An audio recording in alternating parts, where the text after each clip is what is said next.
Hi everybody! Today I'm going to talk about how to choose a court reporting school to go to. You may be someone who just found out about steno and court reporting, whether that be like through a friend or YouTube or TikTok or whatever it is, and you're interested in doing this. First things first, if you haven't done a free program to try out steno, I really recommend you do that first because it costs a lot when you commit. And the main recommendations there are A to Z and Project Steno, and I have a video on A to Z. I don't have much info on Project Steno, but it's out there. So if you haven't done one of those yet, do that first. But when you're ready to pick a program to go to, how do you do it? And why is it so hard? Because I found it very hard. I would say there's a couple factors that goes into making this process a little more difficult than it has to be. First of all, the number of programs has simultaneously grown and shrank. And what I mean by that is that it's grown in that because a lot of programs are online and virtual, you have more options, so there's more to pick from. But it's also shrank in that a lot of programs have been closing down just because of where court reporting is right now. There's not a lot of interest, there's not enough students, and that's causing some places to close their doors. If you ask a court reporter where they went for school, and if they graduated 30 or 40 years ago, you're out of luck. Their program is just gone. And it's very surprising to see that even if you find a court reporter who has graduated 10 years ago, or like 7 or 5 years ago, some of their programs have disappeared as well. So in that aspect, it can be really hard to get a recommendation. And the other thing is that there's just a lack of information on the internet. Trust me, I'm the kind of person to scour the internet for any kind of information I could get on like a choice I would make as big as what school to go to. But there just isn't a lot of information out there, and that's probably because most people don't go to more than one program. Some people switch in the middle, but for the most part it's really hard to compare programs because most individuals don't have experience with two different things to compare them. Personally, the places I've found stenographers hanging out on the internet, there's Facebook, where there are a lot of Facebook groups, but primarily one Facebook group. It's called Encouraging Court Reporting Students. Everybody tells you about this Facebook group and tells you to join it. I wouldn't say it's like as amazing as people make it, but it's a good resource to start, good place to start looking. You can try the search. I tried the search. It didn't really yield any fruitful results. And one thing I want you to be careful of is that group is actually run and kind of administrated by Ali Hall, who does have her own court reporting program. So it is kind of a little bit, tiny bit biased towards her. And I think the group's policy and positivity has also led people to being silenced for expressing any sort of critical opinion about different programs. So I would be careful of seeing that as a neutral resource. There's also a few people posting on Reddit, not a lot of information, could always be biased. And there's some amount of community forming on Discord, and you can try to find some stuff out there. And ultimately, it's going to be a battle of your own research to find out what is best for you. The good thing is that most programs worth anything are going to have people who are willing to respond to your calls, your emails, and answer your questions about anything you might want to know about joining their program. So I would definitely recommend making sure you reach out to representatives from those programs. So before we start, I'm just going to preface this by saying that in my mind, steno schools are roughly divided into two categories.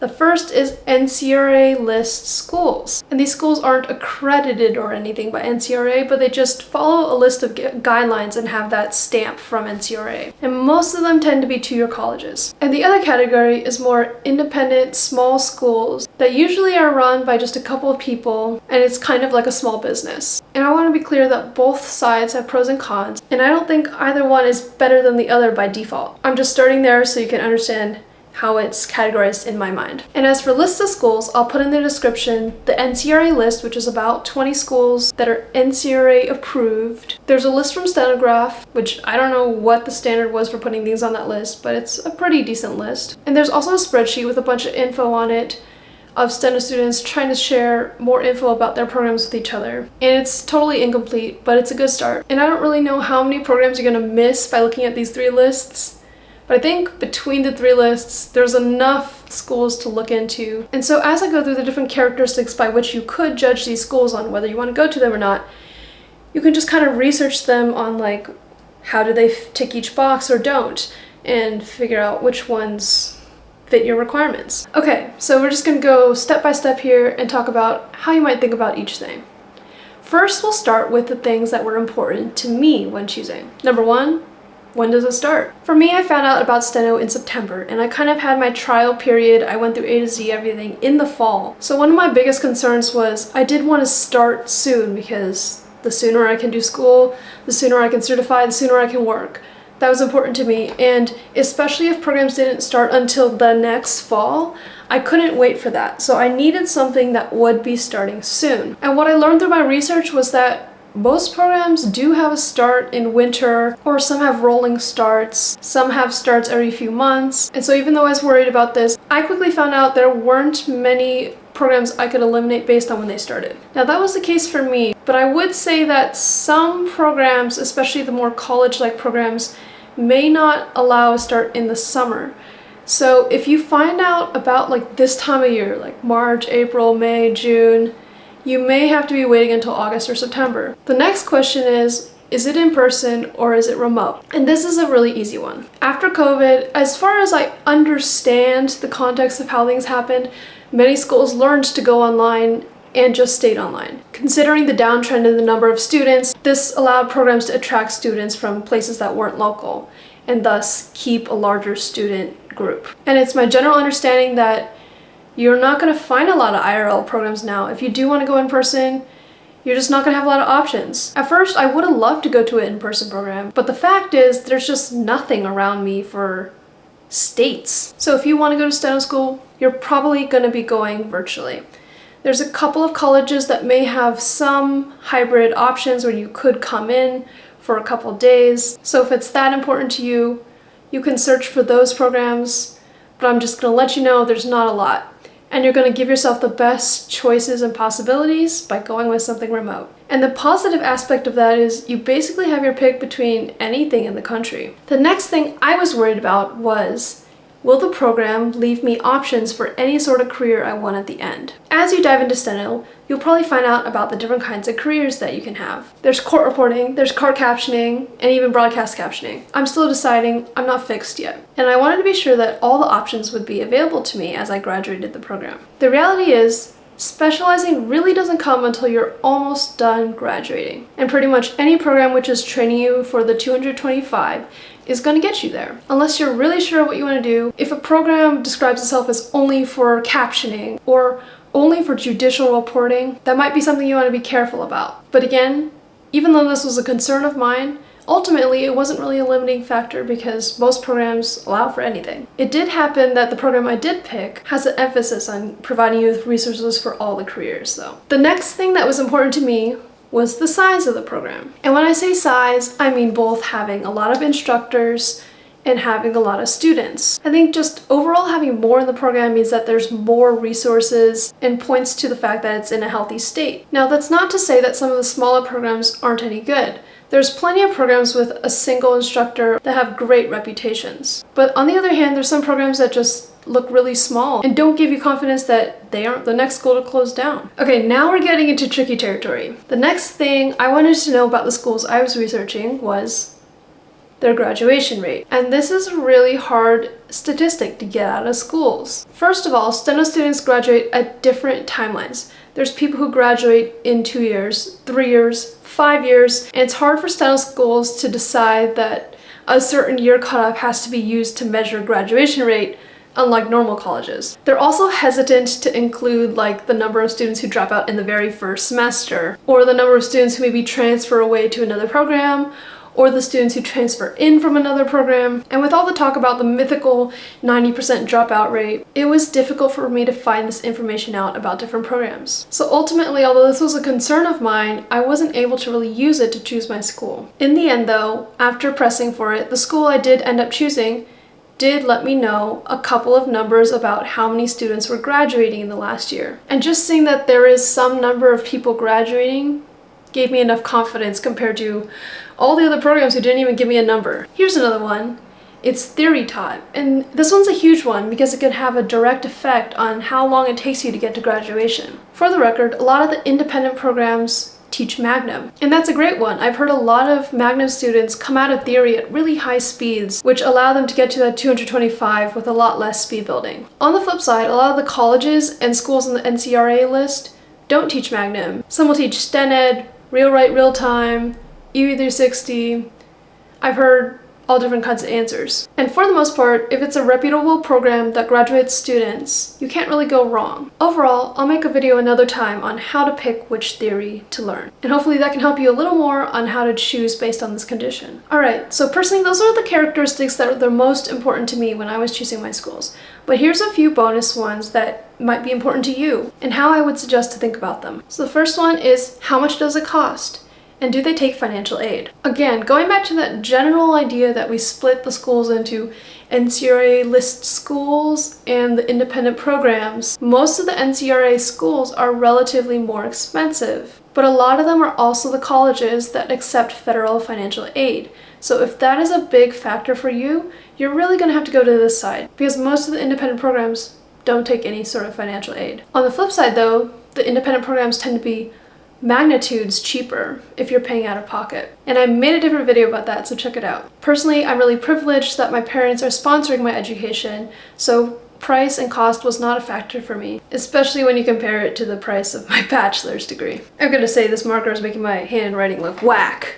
This is not what my handwriting looks like. So the next thing is synchronous versus asynchronous. And this was a factor that I did consider when I came down to the line. But I did think that either option would be good for me. You'll find that a lot more programs are asynchronous, especially because they're offering to online students who might be in different time zones. But if you really love going to that live Zoom class and having kind of real-time interaction with other humans, then synchronous might be one of your priorities. So you'll have to find a program that has times that work for you. And if going to Zoom at a certain time and turning your camera on is your jive, I bet it would really keep you on pace. Time to finish might be another big concern of yours.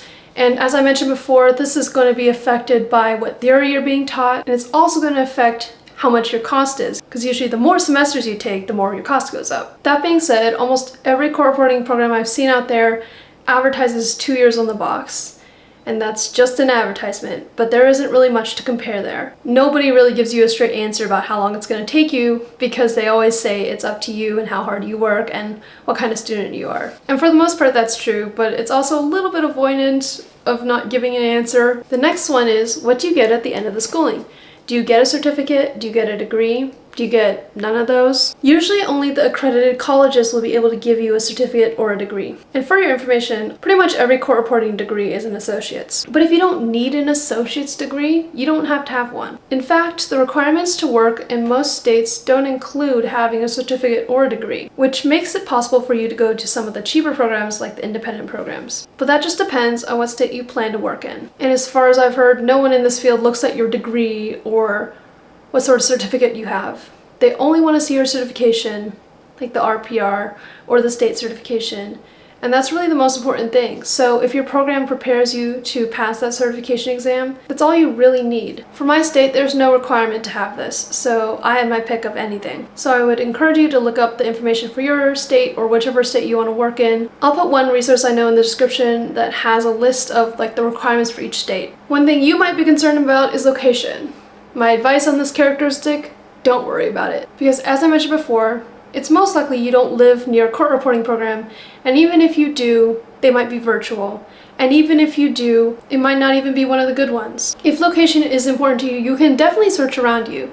And in some places there's more options than others. Up until recently, having training for the California exam was important to California residents, so going to a California school would have been a good choice. But now that it's a little evened out, I would say that's not even really important anymore. So I would encourage you to open yourself up to the most amount of possibilities by making location not important to you. The next thing you may want to consider is whether you want a self-paced program or one that keeps you on pace. With a self-paced program, you could go faster if you need to, and you could go slower if you need to. But there is that danger of losing your self-discipline and not having anyone pushing you all the way to the finish line. On the other hand, if your program does have deadlines and times you have to turn work in by, that keeps you on track. And so just know yourself in this situation and whether you would be able to push yourself through the whole thing. This last characteristic is something I didn't consider because I didn't know about it at the time, but I have since heard about it, and so I just wanted to include it here in case it is something you can look up. And that's testing and advancement opportunities.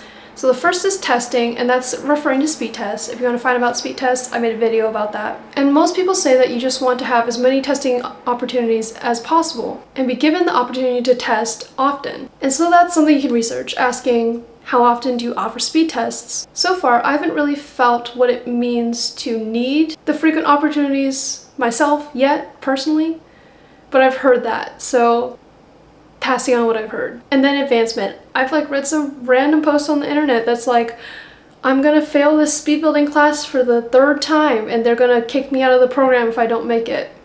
And that's kind of insane. I'm gonna assume you don't want that. So just have a handle on what the school does when you do or do not make it to the next class. Alright, so that was a whole lot, and I'm honestly melting right now. I'm rumble, I'm overheating. But hopefully that gives you an idea of how you could choose a steno school and maybe help you pick a couple things that are the most important to you. So to finish, I'm gonna explain my personal journey of how I picked my school. While I was in the A to Z class, my teacher told me about the NCRA Open House, which is an online Zoom event that they do twice a year, once in the fall, once in the spring. So I think they already did the one in spring this year. I don't really know how to find the link for this because it's randomly posted on Facebook, so I hope you hear about it, but it was a really good experience for me. There was reps from a ton of the different NCRA schools that were just giving short presentations on their programs. You were supposed to go to 3 different breakout sessions, but I kind of cheated and jumped between as many rooms as I possibly could, trying to hear a little bit of everything. By that time, I had personally decided that I did want to go with the NCRA program because I wanted something that would cover the educational aspects for me. Now, I've yet to see how important that really was. And that's because many of the independent programs focus just on the typing and not on the academics, such as the legal terms or medical terms or punctuation, grammar, editing, proofreading, transcript production, so on and so forth. And that's not to say that some of them do have that. And some people go to the independent school route because they're confident they can teach themselves that stuff. And so far, I can't confidently say, oh yeah, you definitely need the educational stuff with your typing education. So I wouldn't say that's a requirement, but it was almost kind of an arbitrary decision I made to just go the NCRA route. Because again, also financial was not a concern for me, and I didn't feel like I needed to learn Magnum, which was also on this side. But the open house on Zoom was a great starting point because I basically just was able to vibe check a lot of different schools and kind of feel out their school representatives and how it was. There was one school from Iowa, which was we're asynchronous except for one day where you have to come in once at the beginning of the semester in person to say hi. And it's okay, well, I guess I'm not going to the Iowa school. And there's some programs where you're just this probably is not it, just based completely on vibes. I couldn't tell you why, it's just not vibing. But I came out of that session with basically a top 3, and it was wow, these schools could all be the one I go to. And like I just explained, I made a list of my priorities of the most important things to me in a school, and I compared them, and they were almost completely the same. So I was oh my goodness, how do I pick? And it was a whole thing for a couple weeks. So I would probably say it's a good thing that I had many good options, and I probably couldn't have gone wrong with a different one. But yeah, I was pretty deadlocked. Personally, my list came down to Plaza College in New York, Tri-C in Ohio, and CCAC in Pennsylvania. These also happen to be the 3 physically located closest to me. Not good reasons, but you can see that I was able to arbitrarily eliminate schools and still end up with great options. I was scouring the internet for reviews, and I couldn't find anything bad about any of them, and all of them had good things to say about them as well, so I couldn't figure it out. What I ultimately ended up doing was calling the representatives from each school. I just emailed them asking for information, and they set up times to phone call with me.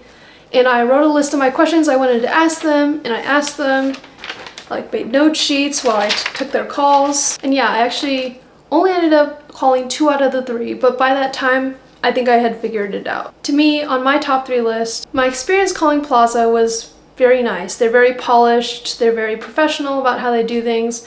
They're not technically a community college, they're kind of like a trade college. I think they have nursing programs and stuff like that. But what I figured out after trying their A to Z class and talking with the representative more was, first of all, I wasn't really vibing with the people or the teachers. I don't think I would have liked training my camera on my hands typing in class every single time. And I was shocked to find out the tuition was a lot more. Again, I was told cost is not a problem, but it was just 2 times more than the other options for no apparent reason for possibly a very equivalent amount of education. CCAC is the college I didn't end up calling, and I might have made a different decision if I did. But I just didn't get the vibes that they were a very large program in the end. It did seem like they had some really good graduates and so on, but I don't remember what it was that threw me off, but maybe it was the emails, like the vibes were just not completely there. And when I called Tri-C, the program director is actually not a court reporter, which was kind of okay. But she was very enthusiastic, very knowledgeable, and she said that all the full-time faculty were court reporters and all the adjunct faculty were Tri-C graduates, which is like, wow, like they have enough to do that. And overall, they provided just a lot of information. When I tried their free course, it was really helpful and informative. And I think what put me over the edge on Tri-C was that I finally sussed it out as being similar to the community college I went to here in Maryland. So Tri-C being kind of a largish community college with multiple campuses, large student population, large amount of support. It just felt like a familiar environment to me. And I loved MC, so I felt like if this was similar, I could also love their vibe as well. What put it over the line for me was their mascot was this Triceratops called Stomp. Like, oh my gosh, so cute. And yeah, that's how I arrived at my decision. I wouldn't say it was the perfect decision. I wouldn't say it was the most informed decision, but I tried my best and that's where I landed. And I've enjoyed it so far. It's been great. And you can see my video from last week with my classmates. We talk a little bit more about how it's been for us. But yeah, I feel like I've said so much and so little, but I think I'm going to cut myself off here. So thanks for watching. And to recap my week, this week was the first week of the summer semester. So it's my second semester and it was the first week. We started on Tuesday because of Memorial Day, which is like a little off. We still had the 15 hours this week and like it started on Tuesday, so I was like, whoa. I did some extra practice today. But yeah, this semester I've got 3 classes in total. 2 of them started this week. One of them is going to start on the 3rd week, so not yet. This first week was really quite chill. There was, like, the main thing was the 15 hours. I've got to say, Theory 2, the lesson stepped up in difficulty, for sure. It's harder. I didn't really struggle with absorbing any of the concepts in Theory 1, but the stuff in the lesson this week was like, it wasn't like naturally coming to me. So I'm definitely going to have to take extra time to make it sink in. And I'm really glad that for Theory 2, we get 2 weeks per lesson. So it's like we're practicing the same material for 2 weeks instead of just 1, which is huge because it got harder. But yeah, I'm loving that now in Real-Time Coach, we have actual 120 and even 140 dictations for me to practice on. I think 120 is like my perfect where I am range, a little bit challenging. And I can do 140 if I try hard. It's a mess, but like I can do it. So I think 140 is my perfect like challenge range. So I'm glad to have those faster dictations to work on. But yeah, great week in total. Didn't sleep well, trying to sleep earlier, but just practicing every day, I'm like, man, I'm so happy and satisfied with this thing I've chosen. I get to push buttons for my job. Like, this is so fun. Like, I'm so happy with what I'm doing. So yeah. And the other thing was that this week my content mind wouldn't turn off. Like, I'm just like, all these videos are happening in my mind and there's just a lot more happening than I have the energy or resources to make. But I have a lot of stuff planned for steno vlogs coming up. So stay tuned and thank you for watching.